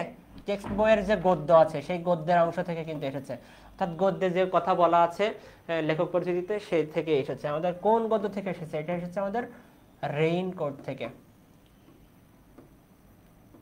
রেইনকোট থেকে একটু আগে আমরা একটু দেখলাম। রেইনকোট আসলে আমাদের কে লিখেছেন বলো তো? আখতারুজ্জামান ইলিয়াস। আখতারুজ্জামান ইলিয়াস। ওকে, তো এই প্রশ্নটা আসলে এসেছে আখতারুজ্জামান ইলিয়াসকে নিয়ে। আখতারুজ্জামান ইলিয়াস খোয়াবনামা লিখেছেন। এখন খোয়াবনামা কি সেটা তোমরা উত্তর করো। খোয়াবনামা কি আমাদের কাব্য, ছোট গল্প, উপন্যাস নাকি নাটক? 4 এর বি ছোট গল্প, একজন উত্তর করেছো জান্নাতুল মাওয়া। 4 এর খ, খোয়াবনামা আমাদের কি? খোয়াবনামা কি ছোট গল্প? আচ্ছা, আমরা কি জানি আমাদের খোয়াবনামা কি? আখতারুজ্জামান ইলিয়াসের কি একটি উপন্যাস। ওকে, খোয়াবনামা হচ্ছে আখতারুজ্জামান ইলিয়াসের উপন্যাস। একটু ভালো করে পড়বা। জিদান সঠিক উত্তর করেছে। হ্যাঁ, জিদানই একমাত্র সঠিক উত্তর করেছে এই প্রশ্নের, যে 4 এর সি। ওকে, তাহলে আমাদের কি করতে হবে, আমাদের বইয়ের লেখক পরিচিতি, আমরা কিন্তু দুইটা বিশ্ববিদ্যালয়ের প্রশ্ন সলভ করতে গিয়ে দেখলাম যে লেখক পরিচিতি থেকে কিন্তু আমাদের প্রশ্ন আসতেছেই। লেখক পরিচিতির কোন অংশ থেকে প্রশ্ন আসছে, তাকে জন্ম মৃত্যু জিজ্ঞাসা করছে নাকি তার যে বাবার নাম জিজ্ঞাসা করছে বা মৃত্যুশাল, এমন কিছু কিন্তু জিজ্ঞাসা করে নাই। এখানে জিজ্ঞাসা করেছে তার কিন্তু উল্লেখযোগ্য গ্রন্থগুলো নিয়ে প্রশ্ন এসেছে। ওকে, শামসুন নাহার সঠিক উত্তর করেছে 4 গ। আচ্ছা, পঞ্চম প্রশ্ন দেখি আমরা। ডাক্তার ডাক বা ডাক্তার ডাকো কোন কারকে কোন বিভক্তি? কারক ও বিভক্তি থেকে প্রশ্ন এসেছে। কি থেকে প্রশ্ন এসেছে? কারক ও বিভক্তি। এখান থেকে খুব একটা প্রশ্ন আসলে আসতে দেখা যায় না অনেক বিশ্ববিদ্যালয় ভর্তি পরীক্ষায়। তো কারক ও বিভক্তি থেকে প্রশ্ন এসেছে। তো আমরা জানি যে যাকে আশ্রয় করে ক্রিয়া সম্পন্ন হয় তাকে কি বলা হয়? কর্মকারক বলা হয়। যেমন ডাক্তার ডাক, এখানে কি হয়েছে? ডাক্তারের সাথে কোনো বিভক্তি না থাকা, এটা কোন? শূন্য বিভক্তি হবে। ওকে, শূন্য বিভক্তি। আর এখানে কোন কারক হলো? কর্তা কারক হলো। আমরা কি জানি যে যাকে আশ্রয় করে আসলে ক্রিয়া সম্পাদন হয়, ডাকার কাজটা কাকে দিয়ে হচ্ছে? ডাক্তারকে আশ্রয় করে হচ্ছে। ওকে, তো এটা আমাদের কি হবে? কর্তায় ওই যে কর্ম, আচ্ছা আচ্ছা, আমরা কর্তায় দাগিয়ে ফেলেছি, কর্মে শূন্য। বাকি যে অপশন আছে করণ। করণ বলতে আমরা কি বুঝি? আমরা যে আগের ক্লাসে দেখেছি করণ কি, যখন কোনো সহায়ক বিষয় বোঝাবে, কোনো কাজের যে সহায়ক বা উপকরণ, উপকরণ হলে কি হবে? করণ কারক হবে। কর্তা কারক, কর্তা কি? যিনি কাজটা করে। ওকে, যিনি কাজটি করে, যিনি কাজটি করে। এখানে ডাক্তার ডাক, এখানে ডাক্তার ডাকার কাজটা কে করতেছে এটা কি আমরা জানি? এখানে কি আমাদের কর্তা আছে? কর্তা নাই এখানে। কর্মে দ্বিতীয়া, এখানে দ্বিতীয়া কি আছে? দ্বিতীয়া কিন্তু নাই আমাদের। আমাদের কি আছে? শূন্য বিভক্তি আছে। ওকে, হ্যাঁ, জীবন দাস জিদান উত্তর করেছ 5 এ, সঠিক উত্তর। রিয়াদ উত্তর করেছ 5 সি। না না, 5 সি হবে না, 5 এ হবে, কর্মে শূন্য। ওকে, 6 নম্বর প্রশ্ন। বেগম রোকেয়ার উপন্যাস কোনটি? দেখো, বেগম রোকেয়া নিয়ে তোমাদের এই প্রশ্নটা আমরা বলতে পারি লেখক পরিচিতি থেকে। লেখক পরিচিতি থেকে বেশ প্রশ্ন আসতেছে। লেখক পরিচিতি, তো লেখক পরিচিতির এই প্রশ্নটা তোমাদের কিন্তু শর্ট সিলেবাসে নাই, এটা কিন্তু ফুল সিলেবাসের। ফুল সিলেবাসের কোন গল্প থেকে এসেছে? গল্প যদি আমরা চিন্তা করি তাহলে গৃহ থেকে প্রশ্নটা এসেছে। গৃহ, অর্থাৎ তোমাদেরকে কি করতে হবে? শাহজালাল বিজ্ঞান ও প্রযুক্তি, ওই যে হাজী দানেশ বিজ্ঞান ও প্রযুক্তি বিশ্ববিদ্যালয়ে ভর্তি পরীক্ষা বসতে গেলে তোমাকে কিন্তু ফুল সিলেবাসের গল্প কবিতার যে কবি বা লেখকগুলো আছে তাদের সম্পর্কে কিন্তু পড়তে হবে। ওকে, তো আমরা এখানে 4টা অপশন দেখি। মতিচুর, সুলতানার স্বপ্ন, অবরোধবাসিনী, কালান্তর। দেখো, এই কানান্তর না দিয়ে যদি কালান্তর থাকতো, কালান্তর নামে একটা গ্রন্থ কিন্তু আমাদের রবীন্দ্রনাথ লিখেছেন। ওকে, রবীন্দ্রনাথ লিখেছেন, সেটা কি কালান্তর ছিল। ওকে, তো বাকি যে 3টা অপশন আছে মতিচুর, সুলতানার স্বপ্ন, অবরোধবাসিনী, 3টাই আসলে রোকেয়া লিখেছেন। কিন্তু আমাদের প্রশ্নটা হচ্ছে কোনটা? প্রশ্ন হচ্ছে তার আসলে উপন্যাস কোনটা এর মধ্যে, সেটা আমাদেরকে দেখতে হবে। তার উপন্যাসটাকে আইডেন্টিফাই করতে হবে। আমরা জানি কি যে বেগম রোকেয়ার 2টি বিখ্যাত উপন্যাস আছে, তার মধ্যে একটা কি পদ্মরাগ আর একটা হচ্ছে সুলতানার স্বপ্ন। তাহলে আমাদের সঠিক উত্তর কি হবে এখানে? সুলতানার স্বপ্ন। আর মতিচুর অবরোধবাসিনী তার গ্রন্থ। ওকে, আশা করি বুঝেছো। এটা টপিক হচ্ছে কি আমাদের? টপিক হচ্ছে লেখক পরিচিতি, কিন্তু ফুল সিলেবাসের। 7 নম্বর প্রশ্ন। ডাকা বুক বাগধারাটির অর্থ কি? প্রশ্নটা এসেছে আমাদের বিরোচন থেকে। কি থেকে? বিরোচন। বিরোচনের কোন অংশ থেকে এসেছে? বাগধারা। তো ডাকা বুক বলতে কি আমাদের দুর্বল চিত্তের কিছু বোঝায়, নাকি এলোমেলো কিছু বোঝায়, নাকি অসীম সাহসী কিছু বোঝায়? তৌসিফ আহমেদ উত্তর করেছ 6 ডি, আবার উত্তর করেছ 6 বি। 6 ডি হবে না, 6 সঠিক উত্তর হবে বি। জিদান উত্তর করেছ 6 বি, সঠিক উত্তর। আচ্ছা, 7 নম্বরের উত্তর কি হবে? ডাকা বুক বাগধারাটির অর্থ কি? এখানে কিন্তু আমাদের 4টা অপশন দেওয়া আছে, দুর্বল চিত্ত, এলোমেলো, অসীম সাহসী, কুশ্রী। মানে কি উত্তর হবে আমাদের সাথে? এই সাথে টপিকটা কি? সাথে টপিকটা হচ্ছে আমাদের বিরোচনের বাগধারা। আমরা জানি কি ডাকা বুক বাগধারাটির অর্থ কি? অসীম সাহসী। এখন বাগধারা যদি তোমার না পড়া থাকে তাহলে কিন্তু তুমি আসলে এই প্রশ্নের উত্তর করতে পারবে না। ওকে, তাহলে বাগধারা আমাদেরকে পড়তে হবে। 7 নম্বর প্রশ্ন। কাজী নজরুল ইসলাম কত খ্রিস্টাব্দে জন্মগ্রহণ করেন? প্রশ্নটা এসেছে কাজী নজরুল ইসলামের জন্ম থেকে। তাহলে কি টপিক কি আমাদের? লেখক পরিচিতি।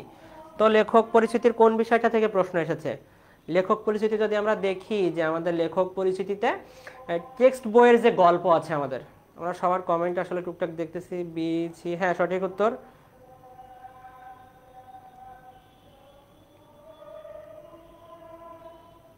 আচ্ছা, তাহলে এইটা আমাদের কাজী নজরুল ইসলামের নিয়ে আছে কোনটা, আমাদের আমার পথ। আমার পথ নিয়ে কিন্তু আমরা একটু আগে কথা বললাম। তো আমার পথ যদি আমরা ভালো করে পড়ি, আমার পথের লেখক পরিচিতি পড়ি, তো সেখানে কিন্তু আমরা পাবো যে আমাদের কাজী নজরুল ইসলামের জন্মসাল। কাজী নজরুল ইসলাম 1861-তে জন্মগ্রহণ করেন, নাকি 1876-এ জন্মগ্রহণ করেন, নাকি 1909, নাকি 1899? একজন প্রশ্ন করেছে, স্যার সিলেট বিশ্ববিদ্যালয় মনে হয় মুখস্থ থেকে কম আসে, যেমন পারিভাষিক শব্দ, এক কথায় প্রকাশ, বাগধারা, এগুলো থেকে। দেখো, শাহজালাল বিজ্ঞান ও প্রযুক্তি বিশ্ববিদ্যালয়ে প্রশ্নই তো দেখলাম আমরা কয়টা, 10টা প্রশ্ন দেখলাম না, 15টা প্রশ্ন দেখলাম। প্রশ্ন তো কম, বুঝছো, সেই হিসাবে তো কম আসাটা স্বাভাবিক। তো আমাদেরকে একটা দুইটা মার্ক কিন্তু পজিশন অনেক আগানো পিছানোর ক্ষেত্রে ভূমিকা রাখে। একটা মার্কের জন্য দেখা যাইতে পারে তুমি তোমার পছন্দের সাবজেক্ট পাচ্ছ না, সেই হিসাবে আমাদের কিন্তু পড়তে হবে, আমরা তো বাদ দিতে পারি না। বাক বিরোচনের যে পার্টগুলো আছে সবগুলো আমরা পড়বো, এখন আমাদের কপালের উপর নির্ভর করতেছে যে আমাদের আসলে পরীক্ষায় কমন আসবে কি আসবে না। রিয়াদ উত্তর দিয়েছো 7-এর সি। হ্যাঁ, আমরা কি জানি যে 7, আমরা তখন 8-এ আছি। 8-এ আমাদের কাজী নজরুল ইসলাম কত সালে জন্মগ্রহণ করেন, কত খ্রিস্টাব্দে কাজী নজরুল জন্মগ্রহণ করেন? 1899। আর তিনি মারা যান কততে? 1976-এ। ওকে। 9 নম্বর প্রশ্ন, গুরু শব্দের স্ত্রীলিঙ্গ কোনটি? এই প্রশ্নটা এসেছে পুরুষ ও স্ত্রীবাচক শব্দ।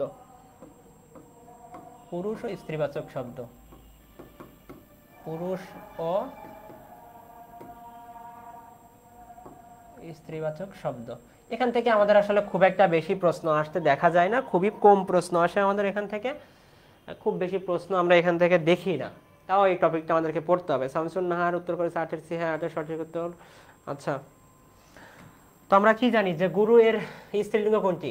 গৌরী, গুরুমা, গৌরণী, নাকি গর্বী? আমরা জানি কি যে স্ত্রীলিঙ্গ কোনটি, গুরুর স্ত্রীলিঙ্গ হচ্ছে গর্বী। ওকে। নকশি কাঁথার মাঠ কোন শ্রেণীর গ্রন্থ? এটা যদি আমরা, এটাও কোন থেকে, কোথা থেকে প্রশ্ন এসেছে, কোন অংশ থেকে? আমাদের লেখক পরিচিতি।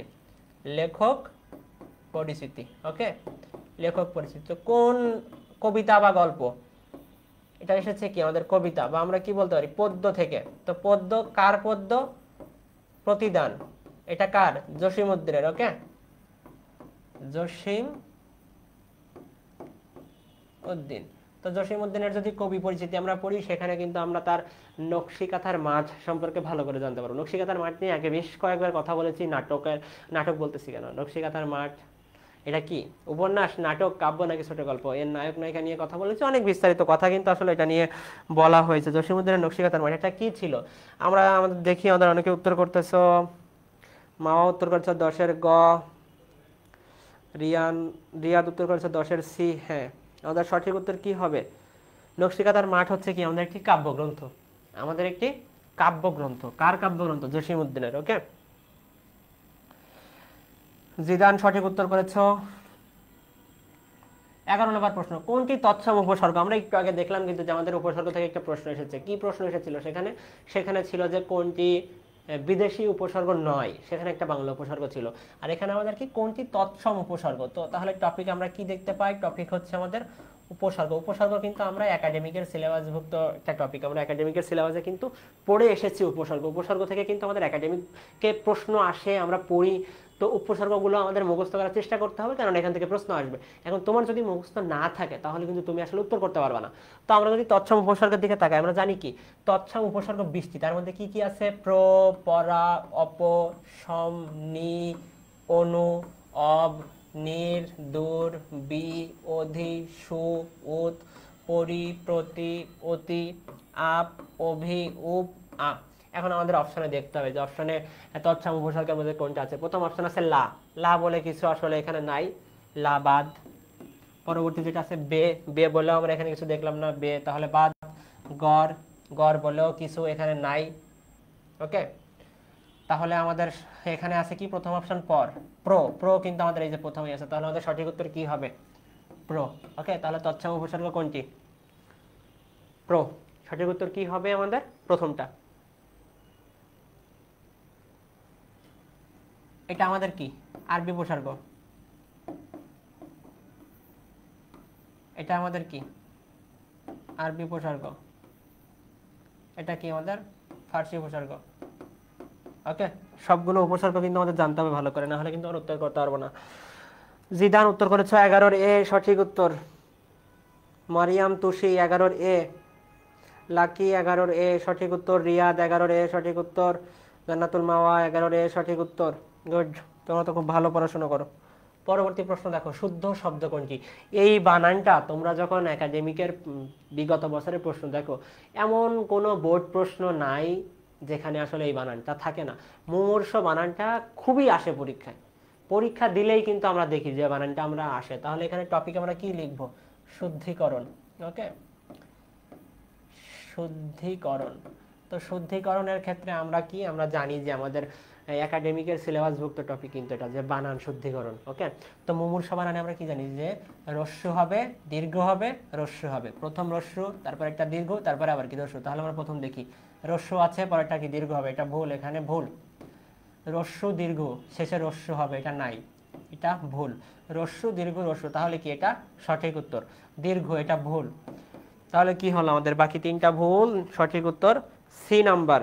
তৌসিফ উত্তর করেছে 12 সি, জিদান 12 সি, হ্যাঁ সঠিক উত্তর, গুড। জান্নাতুল মাওয়া 12 সি, মারিয়াম তুষি 12 সি, তারিক আজিজ ফাহিম 12 সি, নাসরিন বিনতে সিদ্দিক 12 সি। আচ্ছা, 13 নম্বর প্রশ্ন দেখি আমরা।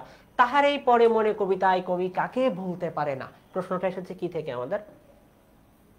পদ্য অংশ থেকে। কোন পদ্য? এই গতকাল আমি ক্লাসে যেটা পড়ালাম, গতকাল ক্লাসে এই জিনিসটা পড়ালাম, আজকে আবার সেই প্রশ্ন আমরা দেখব। তাহারই পরে মনে, কি দেখেছিলাম আমরা? তাহারে পরে মনে কোন পত্রিকা প্রকাশিত হয়? মাসিক মোহাম্মদী পত্রিকায়। মাসিক মোহাম্মদী, এটি একটি কি সংলাপ নির্ভর কবিতা। সংলাপ নির্ভর, কারণ কি দুইজন ব্যক্তির কথোপকথনের বা সংলাপের মধ্য দিয়ে কি এই কবিতার কাহিনী এগিয়ে চলেছে। এটা কোন ছন্দে রচিত? অক্ষরবৃত্ত ছন্দে রচিত। ওকে, তো এখানে আমরা দেখবো যে তাহারই পরে মনে কবিতায় কবি কাকে ভুলতে পারেন না? প্রিয়জনকে, শীতের শূন্যতাকে, হারানো দিনকে, নেহাল হোসেনকে। 4টা অপশন আছে, এটা জানি। এই প্রশ্নটা অনেকে ভুল করবা, দেখি কি উত্তর দিচ্ছ। রিয়াদ 13 এ, শামসুন নাহার 13 এ। আচ্ছা, একটা জিনিস দেখাই, গতকাল যখন আমি পড়িয়েছিলাম মাঘের সন্ন্যাসী, ওকে, এটা তোমাকে কালকে আমি পড়িয়েছিলাম ক্লাসে তোমাদের, মাঘের সন্ন্যাসী। তো মাঘের সন্ন্যাসী বলতে আসলে কাকে বোঝানো হয়েছিল? মাঘের সন্ন্যাসী বলতে বোঝানো হয়েছিল শীতকালকে। ওকে, তো কবিতার যদি লাইন তুমি ভালো করে দেখো, ওখানে বলেছে যে কুহেলি উত্তরে তলে মাঘের সন্ন্যাসী গিয়াছে চলি পুষ্প শূন্য দিগন্তের পথে রিক্ত হস্তে, এই যে কি তাহারই পরে মনে ভুলিতে পারি না কোনো মতে। অর্থাৎ আমাদের মাঘের সন্ন্যাসী রিক্ত হস্তে চলে গিয়েছেন, কবি কি করতে পারতেছেন না? তাকে ভুলতে পারতেছেন না। তো মাঘের সন্ন্যাসী বলতে কোনটা?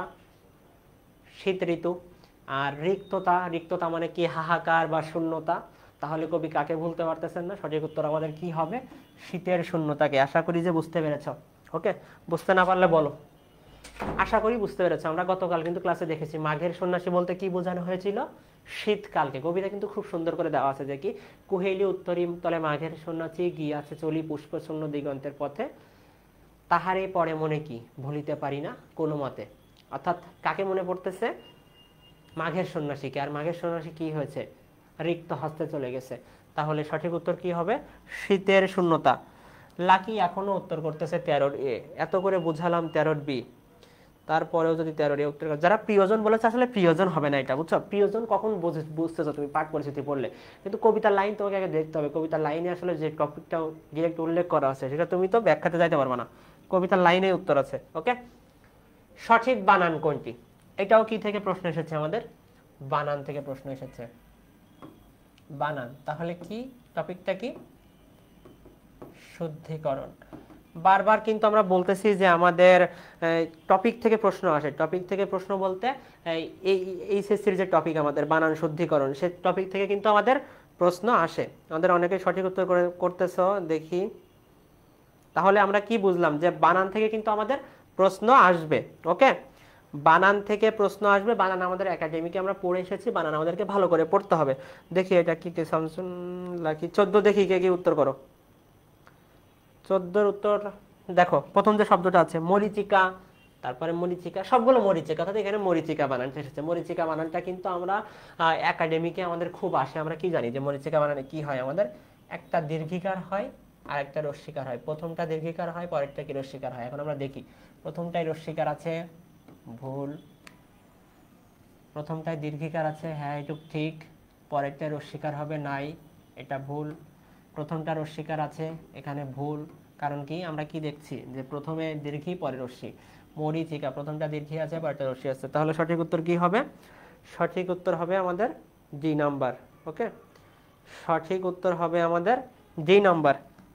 তাহলে এই টপিকটা কি আমাদের বানান শুদ্ধিকরণ। 15 নম্বর প্রশ্ন, হাতে হাড়ি ভাঙা এর অর্থ কি? প্রশ্নটা এসেছে আমাদের বাগধারা থেকে। বাগধারা, বাগধারা বলতে আমরা কি বুঝি? যে বাংলার বিরোচন অংশ, বিরোচন অংশ। ওকে, হাটে হাড়ি ভাঙা। দেখো, হাটে হাড়ি ভাঙা আমরা আমার গ্রামে খুব প্রচলিত একটা শব্দ। হাটে হাড়ি ভাঙা অর্থাৎ কোন একটা গোপন কথা তুমি বলেছো যে কিছু মানুষকে তুমি বলবে না। ওকে, তাকে খুব ভালো করে বুঝিয়ে এনেছো যে কিছু মানুষের সামনে এই কথাগুলো বলা যাবে না, আমি তোমাকে যেটা বললাম সেটা তুমি কাউকে বলবা না। কিন্তু যেখানে তুমি যাদেরকে বলতে নিষেধ করেছো তাদের সামনে এসে সেই ব্যক্তি কি করলো, সেই কথাটা বলে দিল। অর্থাৎ কি হলো, তুমি তাদের যে তুমি তার মধ্যে যে গোপন বিষয়টা রেখেছিলে সে গোপন বিষয়টা কিন্তু আর গোপন থাকলো না, সেই বিষয়টা কি হলো, সবার সামনে প্রকাশিত হয়ে গেল। তো অপশন দেখি, হাতের কাছে হাড়ি ভেঙে দেওয়া এমন কিছু না, এটা ভুল। হাতের মধ্যে হাড়ি ভেঙে ফেলা, এটাও ভুল। কিছু হারিয়ে ফেলা না। কি হাতে হাড়ি ভাঙা মানে কি? গোপন বিষয় প্রকাশ করা। অর্থাৎ তুমি কাউকে বলেছো যে কথাটা বলবা না, কিন্তু সে কি করেছে, হাতে হাড়ি ভেঙেছে, মানে কি সবার মধ্যে এসে কথা বলে দিয়েছে, সঠিকটা বলে দিয়েছে। আমাদের জিদান সঠিক উত্তর দিয়েছ, শামসুন নাহার সঠিক উত্তর দিয়েছ, তাসু সঠিক উত্তর দিয়েছ, গোপন বিষয় প্রকাশ করা। আচ্ছা 16, তোমরা জানো যে আমাদের বি ইউনিট এক্সিলেন্ট কোর্সে কিন্তু 22 তারিখ থেকে ক্লাস শুরু হচ্ছে। আর তোমরা আমাদের বিগত বছরের রেজাল্ট এগুলো আশা করি তোমরা প্রতিদিনই দেখো। আমাদের প্রতিদিনই কিন্তু লাইভ সেশন হচ্ছে বিগত বছরগুলোতে যারা ভালো ভর্তি পরীক্ষা ভালো রেজাল্ট করেছে। আর তোমরা জানো যে আমাদের 24-25 সেশনে এমন কোনো বিশ্ববিদ্যালয় নাই যেখানে কিন্তু আমাদের টপ 5-এর মধ্যে স্টুডেন্ট ছিল না। ম্যাক্সিমাম বিশ্ববিদ্যালয় কিন্তু ফার্স্ট সেকেন্ড আমাদের পেইড বেসের শিক্ষার্থীরাই ছিল। তো তোমরা যদি দেখো, আমরা এখানে জাবি ডি ইউনিট থেকে শুরু করে রাবি, খুবই, আবার জাবি সি, জাবি বি, চবি, সাস্ট, বিইউপি, জবি, অর্থাৎ এমন কোনো বিশ্ববিদ্যালয় আসলে বাদ নাই যেখানে আমাদের কি টপ র্যাঙ্ক করা শিক্ষার্থীরা না। অর্থাৎ প্রথম দ্বিতীয় এর মধ্যে আসলে ঢাবিতে পঞ্চম, আর বাকিগুলোতেই তুমি দেখো প্রথম দ্বিতীয় সবগুলোতেই কিন্তু প্রথম দ্বিতীয় আছে। জাহাঙ্গীরনগরে প্রথম আছে, বিইউপিতে দ্বিতীয় আছে, জাহাঙ্গীরনগরে আবার দ্বিতীয় আছে। ওকে, এটা হচ্ছে আমাদের সেকেন্ড টাইমের সফলতা। সেকেন্ড টাইমাররা অনেকেই আমাদের ক্লাস দেখতেছো এখন, আশা করি তোমরা অনেকেই হতাশ যে আসলে কি করবা। তো তোমরা দেখতে পাচ্ছ যে আমাদের সেকেন্ড টাইম কোর্সে পরীক্ষা দিয়ে বা সেকেন্ড টাইম কোর্সে ঠিকমতো ক্লাস করে তারা কিন্তু কি হয়েছে, নবমতম হয়েছে, অষ্টম হয়েছে। এই যে এনামুল হক সাকিব, সে কিন্তু জাবিসি ইউনিটে প্রথম হয়েছে, সেকেন্ড টাইমে প্রথম হওয়া। তোমরা অনেকেই সেকেন্ড টাইমে চান্স পাওয়া সম্ভব এটাই বিশ্বাস করতে চাও না, সেখানে কিন্তু সেকেন্ড টাইমে কি বিশ্ববিদ্যালয় ভর্তি পরীক্ষায় প্রথমও হওয়া যায় যদি তুমি ঠিকভাবে আমাদের ক্লাসগুলো করো, ডাইজেস্ট থেকে প্র্যাকটিস করো, আর নিয়মিত পড়াশোনাটা একটু কন্টিনিউ করে যাও, তাহলে কি সেকেন্ড টাইমে শুধু চান্স পাও না, সেকেন্ড টাইমে বিশ্ববিদ্যালয়ে প্রথম হওয়াও সম্ভব আসলে। পরবর্তী প্রশ্ন আমরা দেখি। আচ্ছা, আমরা কিন্তু এই যে প্রশ্নগুলো দেখতেছি হাজিদানে, সেখানে কিন্তু বেশ সমার্থক শব্দ, বিপরীত শব্দ অর্থাৎ বিরোচন পাঠ থেকে প্রশ্ন আসছে। ওকে, তো এই টপিকটা কি, এখানে চুলের বিপরীত সমার্থক শব্দ নয় কোনটি? তাহলে এটা হচ্ছে বাংলা বিরোচনের প্রশ্ন। বাংলা বিরোচনের কোন অংশের প্রশ্ন? সমার্থক শব্দ, সমার্থক শব্দ। ওকে, তো আমরা জানি যে, দেখি এটা কে কি সঠিক উত্তর করতেছো, কে কি উত্তর করতেছো আমরা একটু দেখি। D D C. আচ্ছা, আমরা জানি যে চুলের সমার্থক শব্দ হচ্ছে কেশ, চিকর, অলক, কুন্তল, শিরজ। এখানে 5টা সমার্থক শব্দ দেওয়া আছে চুলের। এখন আমরা অপশনে দেখবো এই 5টার মধ্যে আসলে কোনটা মিসিং। প্রথম দেওয়া আছে কুন্তল, এটা ভুল। কারণ কি, এই যে আমরা জানি চুলের সমার্থক শব্দ এটা, আমাদের এখানে কিন্তু জিজ্ঞাসা করেছে চুলের সমার্থক শব্দ নয়। পরবর্তী যেটা আছে চিকর, চিকর কি আমাদের সমার্থক শব্দ চুলের, তাহলে এটাও ভুল। কেশ, কেশ কি সমার্থক শব্দ চুলের, তাহলে এটাও ভুল। তাহলে সঠিক উত্তর আমাদের কি হবে? ললিত। ওকে, 16 সি, না 16 সি হবে না। লাকি 16 সি হবে না, ভুল। মারিয়াম তুষিদ 16 সি ভুল। রিয়াদ সঠিক উত্তর করেছো 16 এ। রিয়াদ সবগুলো প্রশ্নেরই সঠিক উত্তর করে, রিয়াদ খুবই ভালো ছাত্র। মারিয়াম তুষি 16 সি, না 16 সি হবে না। সুবর্ণা সাফা 16 ক, হ্যাঁ 16 ক সঠিক উত্তর। 17 নম্বর প্রশ্ন আমরা দেখব, অফ কি ধরনের উপসর্গ?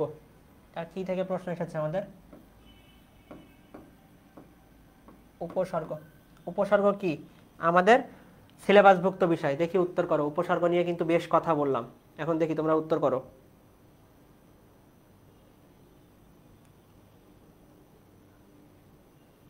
A B C. অপ কি ধরনের উপসর্গ? বাংলা, বিদেশি, তৎসম, মিশ্র। আমরা কি জানি? তৎসম উপসর্গ 20টি আমরা একটু আগে পড়ে এসেছি। কি কি পড়েছি? প্র, পরা, অপ। তাহলে অপ কি? কি ধরনের উপসর্গ? তৎসম উপসর্গ। ওকে, তাহলে সঠিক উত্তর কি হবে? C number. মিশ্র হবে না, বিদেশি হবে না, বাংলা হবে না। কেন হবে না? কারণ এই 20টার মধ্যেই সংস্কৃত উপসর্গ, অর্থাৎ তার মধ্যেই কিন্তু অপ আছে। তাহলে সঠিক উত্তর কি হবে? সি নাম্বার হবে। 18 নম্বর প্রশ্ন, জহির রায়হানের জন্ম কোন জেলায়? এই আজকে যতগুলো প্রশ্ন সলভ করেছি আমরা, এই একটা প্রশ্ন এসেছে যেটা আসলে আমাদের টেক্সট বইয়ের বাইরে বলতে পারি আমরা। টেক্সট বইয়ের বাইরে বলতে আমাদের যে সিলেবাস আছে, সিলেবাসের বাইরে। এটাই কিন্তু একমাত্র প্রশ্ন যেটা আসলে বাংলা সাহিত্য অংশ আমরা বলতে পারি যে বাংলা সাহিত্যের প্রশ্ন। বাংলা সাহিত্য, তো সাহিত্যের কোন প্রশ্ন? সাহিত্য থেকে সাহিত্যিকদের যে লেখক পরিচিতি, লেখক পরিচিতি অংশ, অর্থাৎ যে আমাদের গুণী যে লেখকগুলো আছে তাদের কিন্তু আমাদের জন্ম, মৃত্যু, জন্মস্থান এগুলো আমাদেরকে একটু পড়ে রাখার চেষ্টা করতে হবে। তার অপশন দেওয়া আছে ঢাকা, ফেনী, বরিশাল, মানিকগঞ্জ। আমরা কি জানি জহির রায়হান কোথায় জন্মগ্রহণ করেন? দেখি সঠিক উত্তর দাও তোমরা। দেখি 18 বি। হ্যাঁ, 18 বি ফেনী। নাসিমা বেগম উত্তর করেছে 18 বি। জান্নাতুল মাওয়া 18 গ। শামসুন নাহার উত্তর করেছে 18 বি। আচ্ছা, আমাদের সঠিক উত্তর হবে 18 বি ফেনী। ওকে, যে সি উত্তর করেছে বরিশাল হয় নাই। জহির রায়হান ফেনীতে জন্মগ্রহণ করেন। মৃত্যুঞ্জয়ের বাগানের অর্ধেকাংশ কে নিজের বলে দাবি করতো? আমরা কিন্তু বিলাসী পড়েছি, বিলাসী আমাদের শেষ। আমাদের এই প্রশ্নটা কি থেকে এসেছে? বোর্ড বইয়ের গদ্য অংশ থেকে। গদ্য অংশের কোন অংশ থেকে? কোন গদ্য থেকে? বিলাসী থেকে। বিলাসী গল্পে আমরা কি জানতাম? আমাদের মৃত্যুঞ্জয় কি ছিল? সে কিন্তু তার মা বাবা ভাই বোন কেউ ছিল না, সে একা একা থাকতো। থাকার মধ্যে কে ছিল? তার খুড়া ছিল, আর তার কি ছিল? 20-25 বিঘার বাগান ছিল। 20-25 বিঘার বাগান ছিল। 25 বিঘার বাগান। ওকে, 20-25 বিঘার বাগান।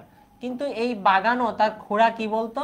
যে তার আসলে বাগানের মালিককে খুড়া। খুড়া বলতো কি বাগান আমার। কিন্তু খুড়া কিন্তু এই বাগানের মালিকানা স্বাভাবিকভাবে পাইনি। কিভাবে পেয়েছিল? ওপরের আদালতের হুকুমে। ওপরের আদালতের হুকুম বলতে স্রষ্টার নির্দেশ। কেন ওপরের আদালত বলা হয়েছে? আমাদের মৃত্যুঞ্জয় বেঁচে থাকতে কিন্তু খুড়া এই বাগানের মালিকানা পায়নি। আমাদের মৃত্যুঞ্জয় যখন মারা গেল তখন কিন্তু আসলে সে একচ্ছ অধিপতি হয়ে গেল বাগানের, কারণ তখন তো আর আসলে তার পরিবারের কেউ ছিল না। তো আমাদের এখানে সঠিক উত্তর কি হবে? খুড়া। আর ন্যাড়া কি? ন্যাড়া আমরা জানি যে বিলাসী গল্পের কে ছিল? কথক ছিল ন্যাড়া। ওকে, সাপুরের কোনো চরিত্র দেওয়া নেই। ভূদেব বাবু সম্পর্কে কি বলা আছে? ভূদেব বাধু না ভূদেব বাবু? ভূদেব বাবু সম্পর্কে বলা আছে তিনি কি পারিবারিক প্রবন্ধ লিখতেন।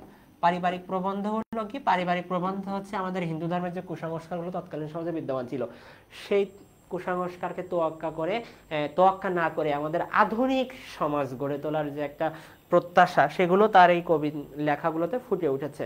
শামসুন্নাহার উত্তর করেছে 19-এর এ। জিদান উত্তর করেছে 19-এর এ। হ্যাঁ, সঠিক উত্তর। তৌসিফ উত্তর করেছে 19-এর এ। সঠিক উত্তর। আমরা এবার শেষ প্রশ্ন আজকের দিনের, না শেষ না, এখন আমাদের 5টা প্রশ্ন আছে। যত গর্জে ততই বর্ষে নাই, এ বাক্যে যত তত অব্যয়ের ব্যবহার কোন অর্থে? দেখো, প্রশ্নটা আমরা বলতে পারি ব্যাকরণিক শব্দশ্রেণী থেকে। কি হয়েছে? ব্যাকরণিক শব্দশ্রেণী। তো শব্দশ্রেণী কিন্তু আমরা একাডেমিক সিলেবাসে পড়ে এসেছি। শব্দশ্রেণীর কোন অংশ থেকে এসেছে?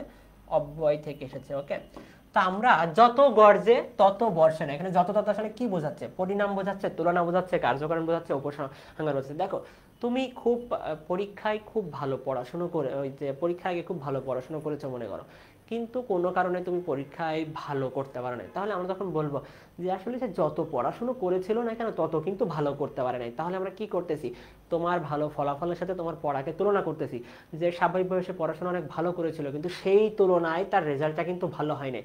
তো ঠিক তেমন বলতেছে যত গর্জে তত বর্ষা, অর্থাৎ যত গর্জন করতেছে মেঘ তত কিন্তু আসলে বর্ষা হচ্ছে। অর্থাৎ আমাদের মেঘ গর্জন করার সাথে আমরা বর্ষাকে তুলনা করতেছি, কিন্তু এই অনুপাতে কি হচ্ছে? একটু বর্ষা কম হচ্ছে। তো এখানে যে 4টা অপশন আছে পরিণাম, তুলনা, কার্যকারণ, উপসংহার, আমাদের সঠিক উত্তর হবে তুলনা। আশা করি তোমরা বুঝতে পেরেছো এটা। 20-এর ডি। একজন বললা উপসংহার, 20-এর ডি হবে না। সাইফুল 20-এর ডি হবে না। আরিফ সঠিক উত্তর দিয়েছো 20-এর খ। রবিউল আওয়াল উত্তর দিয়েছো 20-এর গ না ভাইয়া, 20-এর গ হবে না, 20-এর হবে বি। তৌসিফ ভুল উত্তর দিয়েছ, 20-এর সি হবে না, 20-এর বি হবে। শামসুন নাহার সঠিক উত্তর দিয়েছ, তুষি 20-এর সি না, 20-এর সি হবে না, 20-এর উত্তর হবে বি। অন্ধজনে দেহ আলো, এই অন্ধজনে কোন কারক?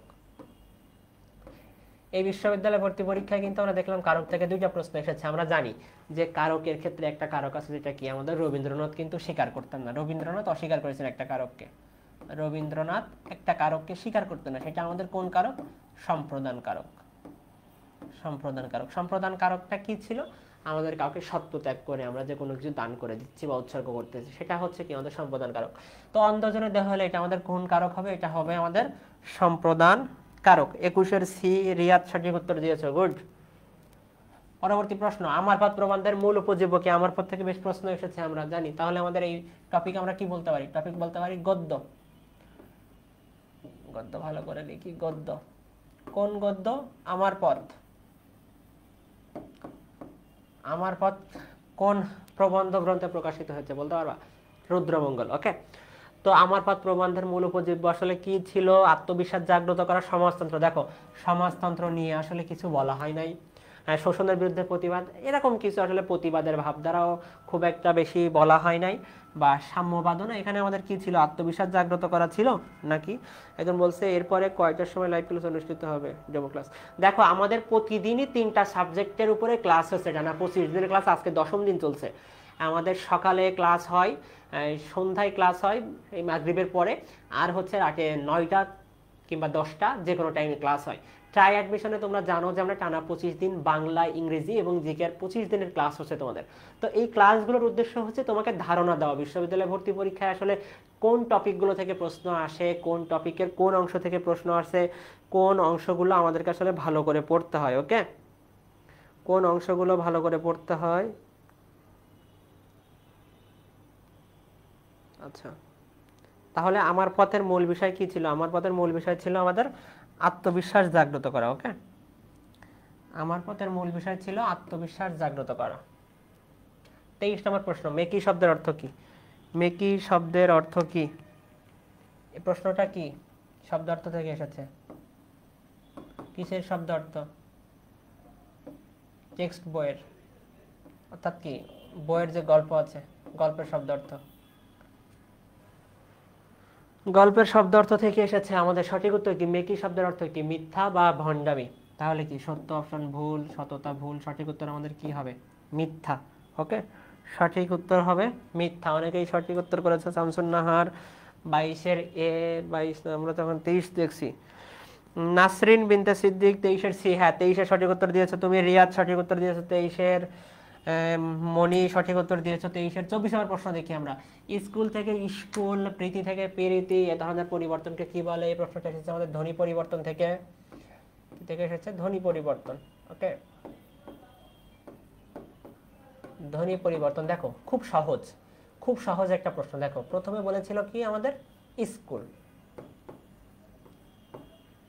স্কুল, তো এই শব্দটার আগে যদি আসে রস্বই, তাহলে আমরা এখানে কি বলতে পারি? শব্দের আগে কি হচ্ছে? আগে একটা স্বর আসতেছে, তাহলে আগে স্বর আসলে তাকে কি বলা হয়? স্বরাগম। স্বরের একটা আগমন ঘটছে, তাহলে সঠিক উত্তর আমাদের কি হবে? স্বরাগম। এখানে কোনো বর্ণের আগমন বলে না, স্বরাগম। সবিচ্ছেদ বলে কিছু নাই আসলে, স্বরযুক্তিও না। আমাদের সঠিক বিষয়টা হচ্ছে কি? স্বরাগম, বা মানে কি স্বরের আগমন। নাসরিন সিদ্দিক সঠিক উত্তর দিয়েছ।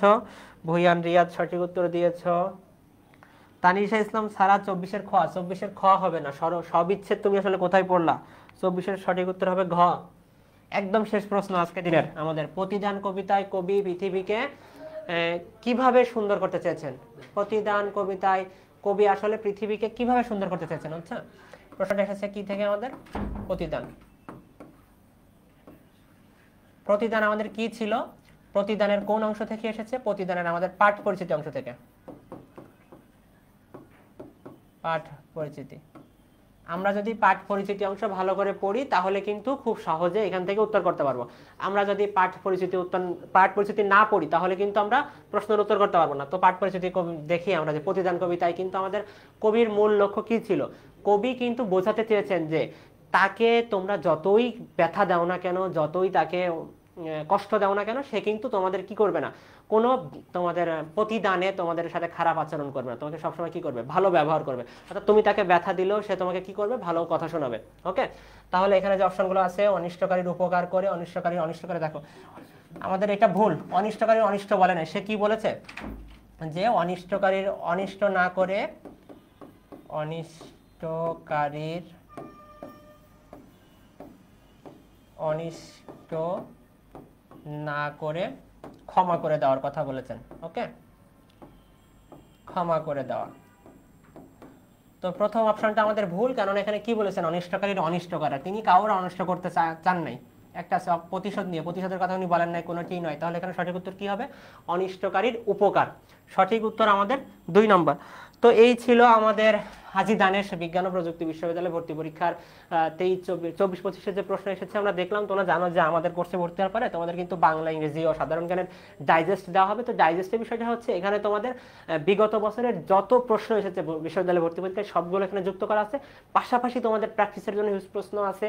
আর বাংলা ডাইজেস্টে তোমাদের রিটেনের যে অংশ, ঢাকা বিশ্ববিদ্যালয়ে যে ধরনের রিটেন আসে সে ধরনের রিটেন আমরা যুক্ত করেছি। পাশাপাশি খুলনা বিশ্ববিদ্যালয়ের ক্ষেত্রে আমরা দেখেছি যে খুব সংক্ষেপে প্রশ্ন আসে, সেগুলো অ্যাড করেছি আমরা। এছাড়াও নবম দশম শ্রেণীর বাংলা দ্বিতীয় পত্র বইয়ের যত অনুশীলনমূলক এমসিকিউ আছে সেগুলো অ্যাড করা হয়েছে। পাশাপাশি নবম দশম শ্রেণীর বাংলা ব্যাকরণ থেকে কিন্তু নতুন অনেক এমসিকিউ অ্যাড করা হয়েছিল। তো তোমরা আমাদের কোর্সে ভর্তি হওয়ার পরে তোমাদের জন্য গিফট আইটেম হিসাবে স্টাডি প্ল্যানার থাকবে, টি শার্ট থাকবে, ওএমআর বুক থাকবে। আর তোমরা জানো যে 1500 টাকা ছাড়ে কিন্তু আমাদের ভর্তি চলছে, আমাদের 22 তারিখ থেকে কিন্তু ক্লাস শুরু হবে। তো হাবিব প্রবির যে এমসিকিউ আমরা দেখলাম, এখন আমরা দেখবো যে কোন কোন টপিক থেকে আসলে প্রশ্নগুলো এসেছে। এখানে কিন্তু টপিকগুলো দেওয়া আছে। গদ্য পদ্য থেকে প্রশ্ন এসেছে 4টা, 2টা করে, কবি লেখক পরিচিতি থেকে 5টা, বানান থেকে 2টা, সমাস থেকে 1টি, কারক থেকে 2টা, উপসর্গ 2টা, ধ্বনি পরিবর্তন 1টা, ব্যাকরণিক শব্দ শ্রেণী 1টা, সমার্থক শব্দ 1টা, বাগধারা 2টা, বিপরীত শব্দ 1টা, পুরুষ ও স্ত্রীবাচক শব্দ 1টা। এখন আমরা একটা সাজেশন দেখার চেষ্টা করব যে আসলে হাজী দানেশ বিজ্ঞান ও প্রযুক্তি বিশ্ববিদ্যালয়ের জন্য কোন টপিকগুলো আমাদেরকে পড়তে হবে। আমরা যদি গদ্য পদ্য, নাটক, উপন্যাস, এগুলো কিন্তু আমরা প্রত্যেকটা বিশ্ববিদ্যালয়ের জন্য বলেছি পড়ার কথা। কবি লেখক পরিচিতি পড়তে হবে, বানান পড়তে হবে, ব্যাকরণিক শব্দ শ্রেণী, সমাস, উপসর্গ, ধ্বনি পরিবর্তন, শব্দ, সমার্থক শব্দ, বিপরীত শব্দ, বাগধারা। অর্থাৎ এগুলো হচ্ছে আমাদের বিরোচনের যে পার্ট আমরা বলেছি যে সমার্থক শব্দ, বিপরীত শব্দ, এক কথায় প্রকাশ, এগুলো কিন্তু আমাদের পড়তে হবে। তো আজকের ক্লাস আসলে এ পর্যন্তই ছিল। আমরা আজকে দেখার চেষ্টা করেছি যে হাজী দানেশ বিজ্ঞান ও প্রযুক্তি বিশ্ববিদ্যালয় এবং শাহজালাল বিজ্ঞান ও প্রযুক্তি বিশ্ববিদ্যালয় কোন কোন বিষয়গুলো থেকে প্রশ্ন আসে, কোন বিষয়গুলো আমাদের পড়তে হবে, তার একটা সাজেশনও কিন্তু আমরা দিয়েছি। তো সবাই ভালো থাকবে। আসসালামু আলাইকুম। পরবর্তী ক্লাসে আবারও দেখা হবে।